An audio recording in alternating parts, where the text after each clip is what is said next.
Tattoo Tony has set up the New Jersey Tattoo Museum at his shop with a bunch of amazing pieces that we're going to share with you guys today. Welcome in, Tattoo Tony. What's going on, my brother? How are you? Always good to see you. So why don't we go ahead and do, from the top down, talk about the pieces.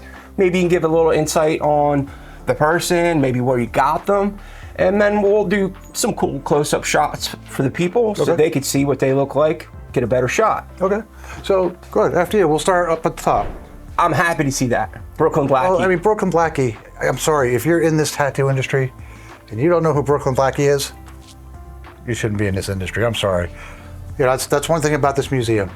I'm trying to raise awareness and knowledge of the people that are here before us. There's some people that you're going to hear about here today that a lot of you probably don't know, probably they've never heard of. Right.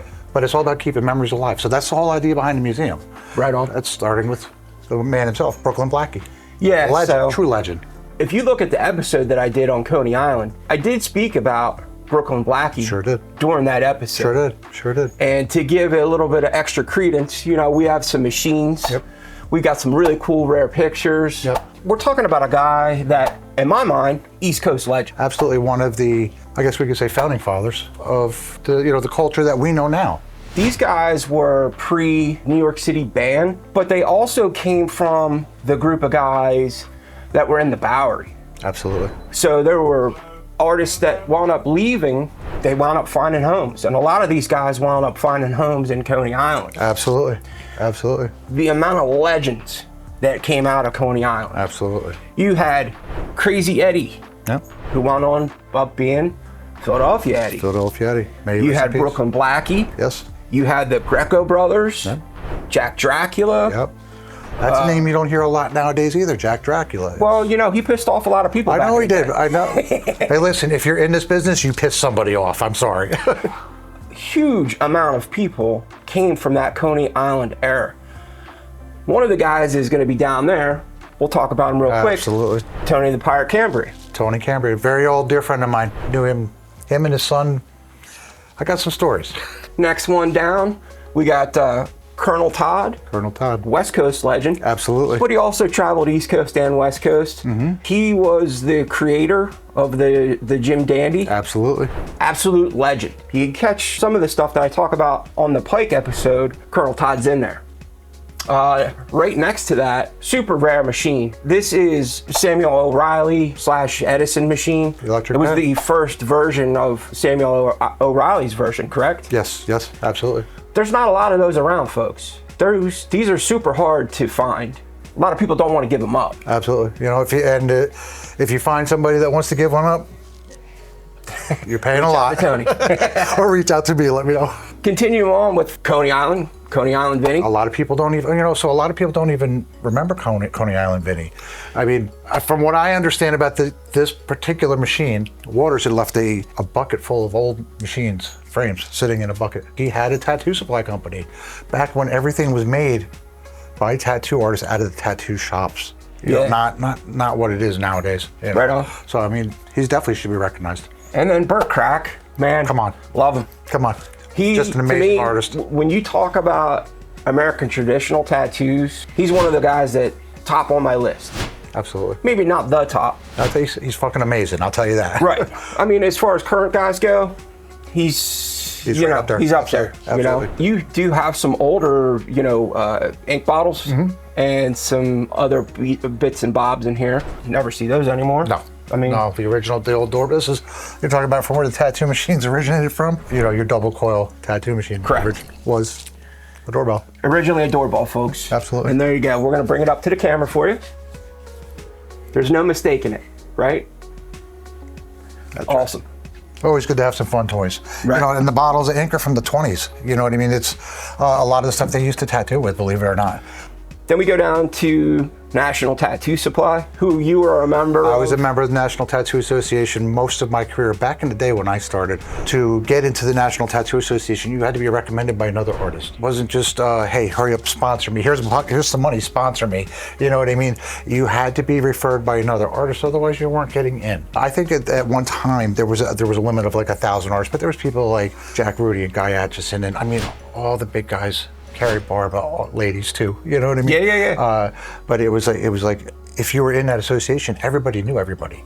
You know what I mean? I can't tell you. I'm on this is one of the back covers that I was on. I just saw on eBay for sale. It kind of cracked me up a little bit. And I saw another one that I'm in 10 years later. You know what I mean? And this one actually on the front cover is Mario Barth.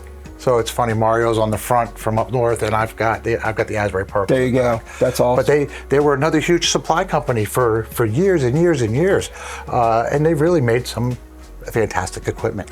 We're going to go down here a little further. Butch Comer. Yep. Butch Comer's a New Jersey legend. Butch is a very dear friend of mine. He still tattoos in upstate New York. Butch was around for a long, long time. So Butch is a name that I know.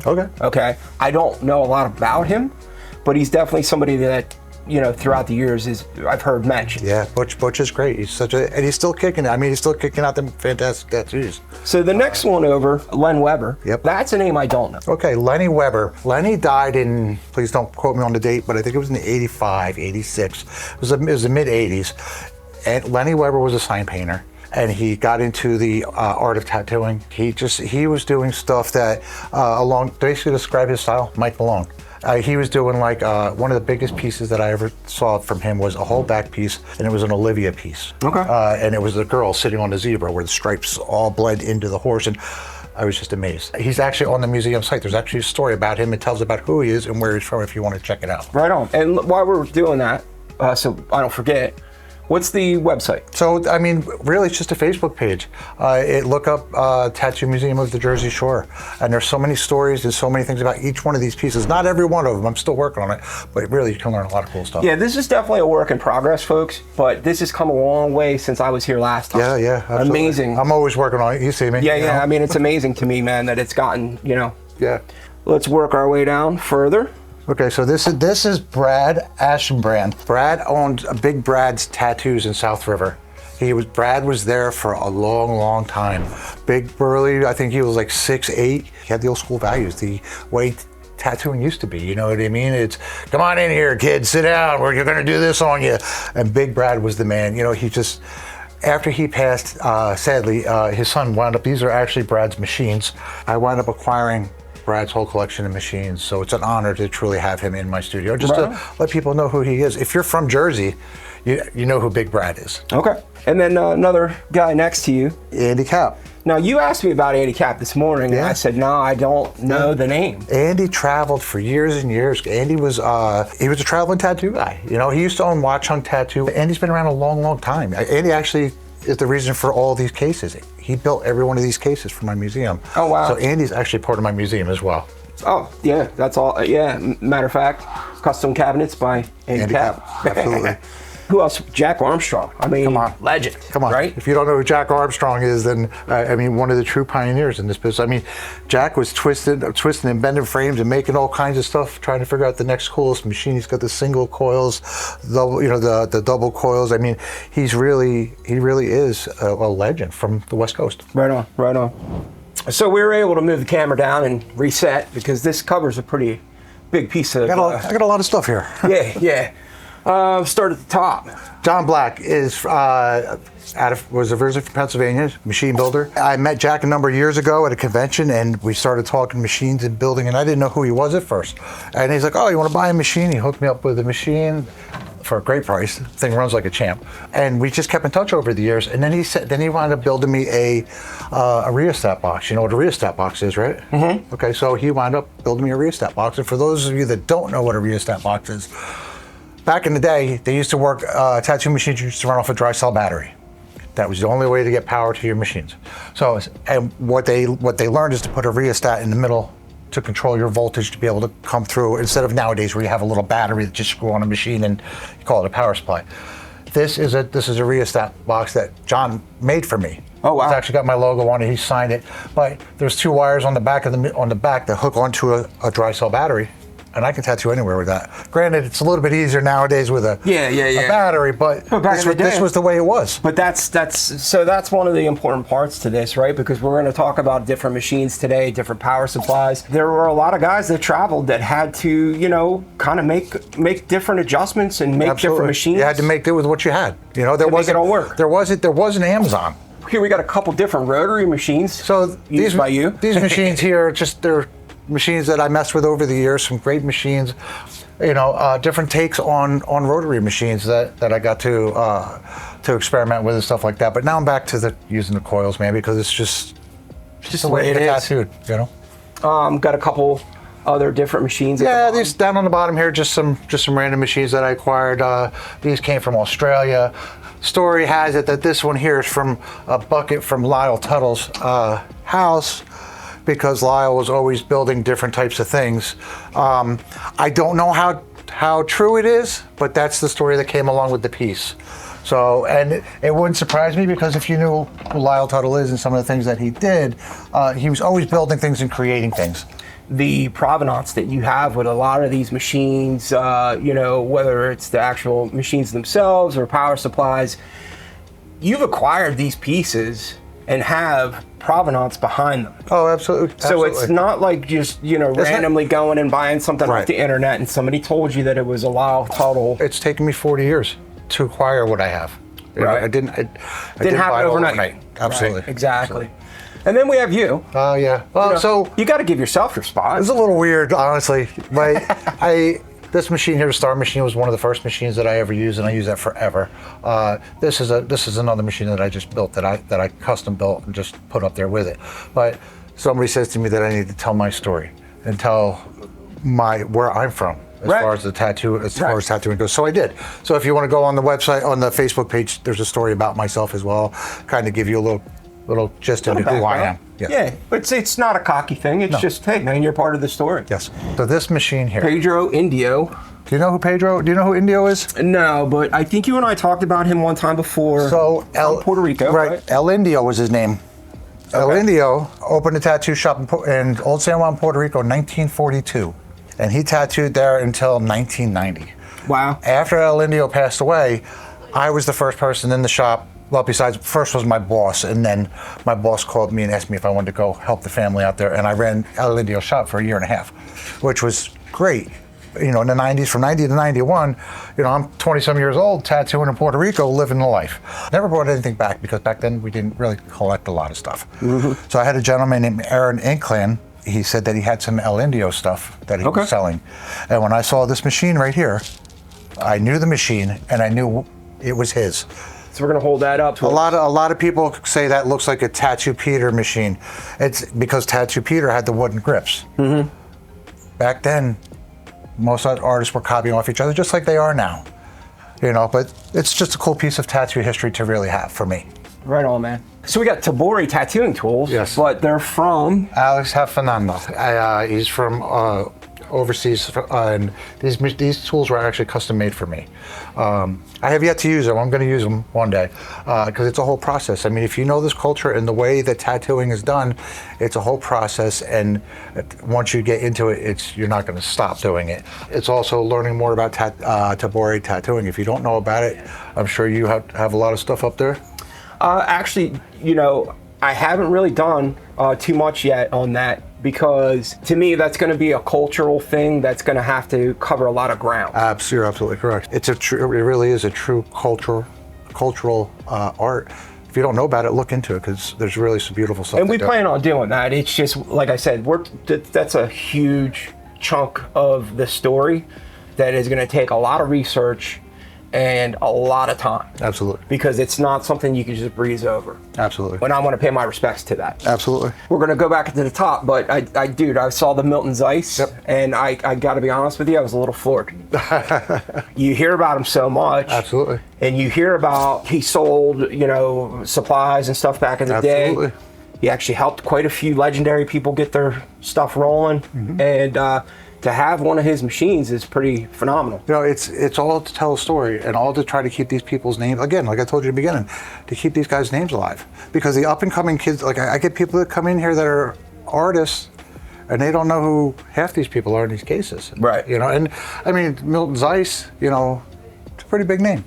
You should know who he is. Absolutely. All right, so let's go back up to the top. And this to me is awesome. Huge tribute to Paul Rogers. Absolutely. And Paul spent a lot of time in New Jersey. Oh, absolutely. A lot of people talk about him in Florida and his shack. Yeah, he was in Jacksonville for a long time. Right. He liked it down there. he did spend a lot of time in New Jersey, whether it was with Ernie Carafa or Sailor Eddie. Yep. Paul was one of those guys that did a lot of traveling. He did. And he was, you know, around. He was a ton of legendary people. Absolutely, you know, he was a true showman and tradesman in this business, especially for a lot of the people tattooing nowadays. A lot of people know his name, but they don't really know about him. In the 70s, Ernie and Paul had Guideline Tattoo down in Toms River, New Jersey. Right.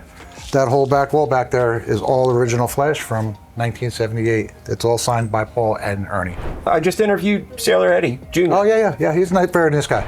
We're not calling him Sailor Eddie because he's inherited the name. Yes. But, you know, his grandparents were legends. Absolutely. And Paul worked for them for a while. Absolutely. So, you know, back then it was really a very tight community. If you were in the business, you knew each artist. Right. It was a much smaller circle. Absolutely. Having this museum here is really what the channel's about. Yeah. Focusing on the history and having the knowledge passed down from different people. I don't know everything. Anybody that's got a tattoo museum, because now tattoo museums are a big thing. Right. Everybody's got different artists. Don't get me wrong. A lot of like Mr. Rogers and a lot of the bigger names, but they also have artists that people don't know about that are from their area. So you're also helping this piece here, like Andy Keeter. Andy Keeter invented the Star Machine, which a lot of people now know as the Unimax Star. Andy Keeter is from Jersey. This was one of his power supplies. I mean, look at the size of his power supply. But I tell you what, back in the day, this is what you wanted. You know what I mean? It would drive these machines. Every one of these museums and people that are doing this are helping to keep history alive. Hopefully local artists, not just the big names, because you know what? It's all the local artists that really made the big artists. That's really what my museum is too, is also trying to keep some of these other people's names around. So we're moving on down to the next cabinet, and we're gonna start at the top again, work our way down. And right at the top, I mean, if you don't know who Walter and Stanley Moskowitz are, you probably need to. I did talk about them briefly in the Charlie Wagner episode that I did, because Charlie Wagner taught their dad how to tattoo. Yep. They're essentially from the Wagner tree. Yep. Absolutely, 100%. And you know, the stuff that they built as far as their S&W supply company and all the stuff that they did as far as the industry goes, I mean, they're such a big name. I mean, I got I call it the tuna can, which is essentially, it was an animal marker, runs off AA batteries. It was like your predated wireless tattoo. Yeah. You know, I was lucky enough to actually get tattooed by Marvin at the Philly Connect. Marvin's awesome. Yeah, I know Marvin a long time. Next, we're going to come back down and Tony the Pirate Cambria. I mean, we just spoke about him. I did bring him up during the Coney Island episode, but you had a really close connection with Tony. Oh yeah, I tell you. So being where I'm from, Tony the Pirate was right up 10 miles, actually 5 miles from where my shop is now. But I used to go to the shop. My old boss used to send me up there. Tony was known for his red pigment that we used to get from him. We used to call it Dragon Blood Red. Tony was another guy who was big in the building machines and supplies and needles and stuff like that. This machine here was actually given to me by Tony. I think I paid $100 for it back then. I mean, I can't tell you, there's so many stories with Tony. One time I walk in the shop, Tony's sitting there. If you knew Tony, he's a big guy. Big dude. 2 pairs of glasses taped together, no t-shirt, Tony tattooed the way Tony tattooed, we'll say. I walk in the shop and I'm like, what are you doing, Tony? Picks up the machine, puts it down on the table, shuts off. Meanwhile, the table's a big stainless table. So I said, let me check it out. So I pick it up, I look at it, machine shuts off. I said, Tony, machine's grounding out over there. He's like, fuck you, you little bastard. He goes, go get your shit in the back and go on your way. But I mean, Tony was a true pioneer. Like people in my area, they're like, oh, I got tattooed by the old man and blah, blah, blah. Tony Cambria is genuinely a true legend in this business. Didn't even want a tattoo. Nope. Didn't start off in this business or this craft, I should say. He had like a bunch of fines and stuff that he had to pay off, and he went, it's a quick way for me to make a couple bucks. Yeah. So there you go, man. He went from a need into a legend. Absolutely. Jesus, what did he tattoo? Got to be 60 years. Close to it. Long time. Long time. And his son still tattoos down in Virginia. I love little Tony. He's such a good guy.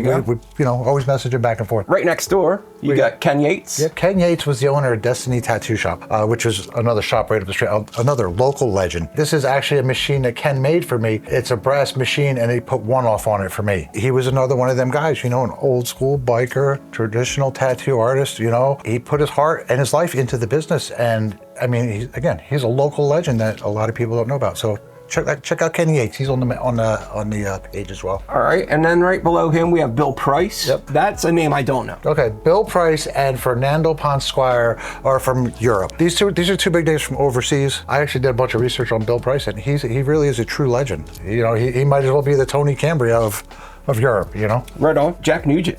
Okay, so Jack Nugent. Jack is a very old dear friend of mine. He grew up with me in the shop in Asbury Park. I tattooed horns on his head. I mean, he wound up traveling out to Vegas. You know, life caught up with him and he had a heart attack. And Jack didn't tattoo for a long time. Jack was right-handed when he started tattooing. He came back to tattooing and he started tattooing left-handed. And I'll tell you what, Jack has a true heart and a passion for the art. He did it till he couldn't do it anymore. Nowadays, he's not tattooing, but he's still around and he's living his best life. And I love him dearly. Another legend, Mike Pike.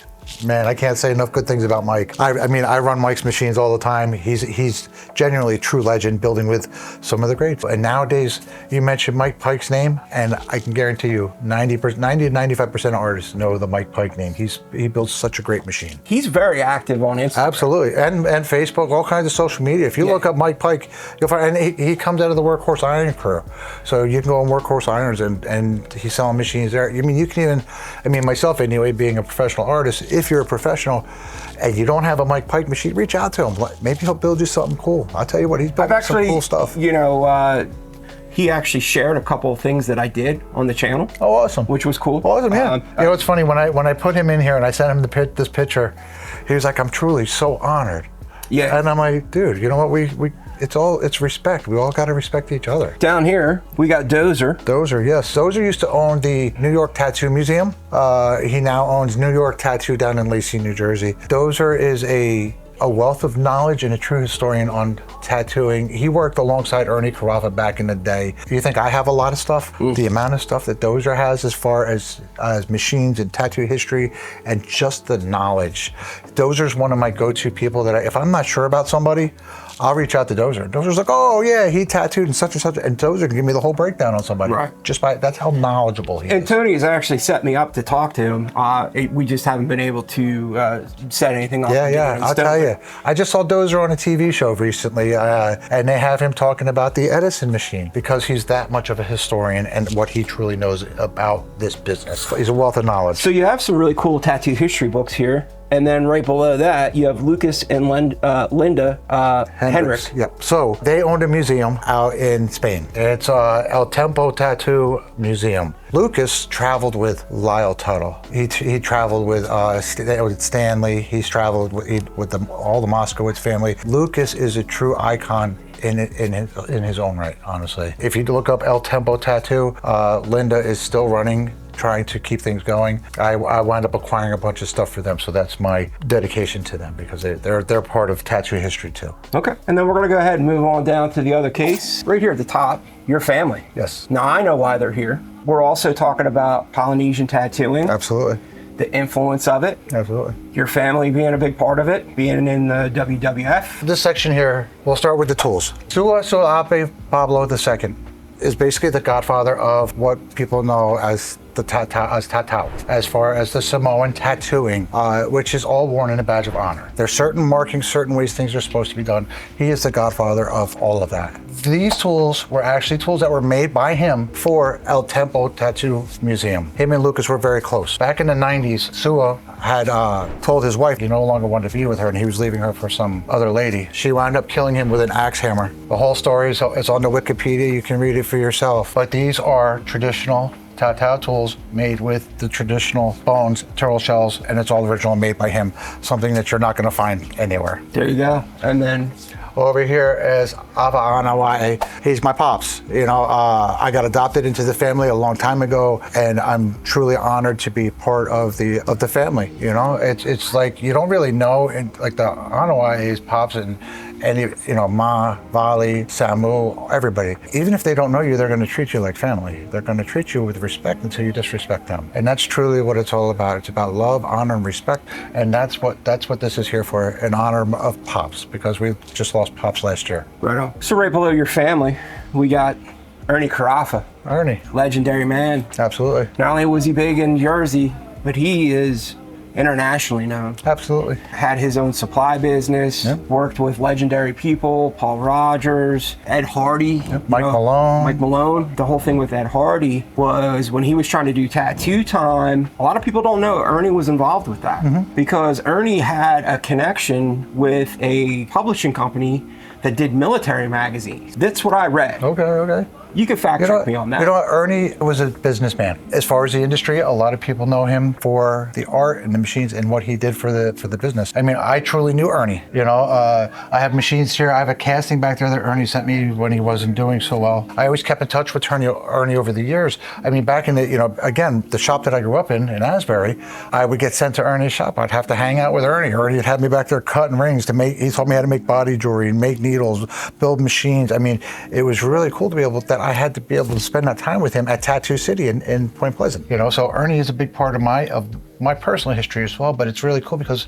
I have a lot of the cards from over the years from Tattoo City that you're not going to find. There's a flyer back. This is a mailer that Ernie used to send out to try to sell tattoo supplies because back in the day there wasn't the internet. The only way you were finding out who had supplies was by the mail. There you go, folks. Original flyers. And what was the name of Ernie's tattoo supply? It was Guideline. Guideline. And that was Paul Rogers and Ernie. I actually have the original photo prints that they did for the catalog sitting over there in a big folder. I've got to work on a display for that because it's pretty big. And again, because this thing just keeps growing, folks, this is not the end of it. No. There's going to be so much more added. If we can, we'll come back and we'll do another edition too. Absolutely. And we'll make sure we get more of it on. We're going to move right down to the next cabinet. Gene Bernardo, who I know you have a huge spot in your heart for. Absolutely. Gene, legend in New Jersey. But he was also the guy that gave you your shop. Absolutely, he sure did. You know what? He took me off the streets. I was a young punk kid. I had to earn my way. You know what I mean? It wasn't like it is now. You know, I had to put up with a lot of shit to